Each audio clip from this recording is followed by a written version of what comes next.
Hey guys, it's Thursday and we're continuing our series on the value of human life, and today we're going to be in Psalm 139. So if you want to grab your Bibles, go ahead and turn there with me. I'm going to go ahead and read it right here. We're going to be in verses 13 through 18 today. For you created my inmost being, you knit me together in my mother's womb. I praise you because I am fearfully and wonderfully made. Your works are wonderful, I know that full well. My frame was not hidden from you when I was made in the secret place, when I was woven together in the depths of the earth. Your eyes saw my unformed body. All the days ordained for me were written in your book, because one of them came to be. How precious to me are your thoughts, God. How vast is the sum of them. Were I to count them, they would outnumber the grains of sand. When I awake, I am still with you. Now we see here David declares that God is present at consumption and birth. And we see that David says that God is here knitting us in our mother's wombs, and we're made in the image of God, and that our lives have special purpose. Now we know how amazing our lives are because God formed them for us, and He wants us to be, and He wants us to accept His will no matter what we may feel about our genetics or our looks or our abilities. And we know that God has intentionally created us for a purpose for our lives. We see in verse 13 that He knit us together in our mother's wombs. We see in verse 15 that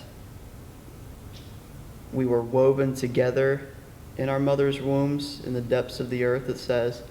And it's a very beautiful picture that the psalmist David gives to us about God forming us in our mother's wombs.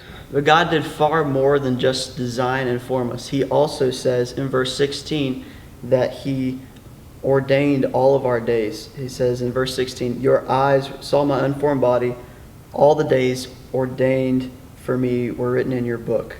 Now this includes the length of our lives and the tasks that we are going to do in our lives. But this isn't some sort of brutal predestination about what we're going to do in our lives, but this is mostly out of God's loving heart, and the very best that He has for us, for our lives. How can we ignore God when we have been given such an amazing body, an amazing life that He has planned out for us? And we see that when we read something like this, we see that our life is not a prison, but life is a gift from God. We see that life is given to us so that we may glorify God, and we see that God has prepared for us something far more than just superficial things that we may see. But when we read the Bible, we get a deeper look into what our lives should be. So we see in this chapter that God definitely thinks of us. He was there with us at the beginning. He formed us. He ordained our days before us. So God thinks of us. Why should we not think about Him? Thanks, guys. Have a great day.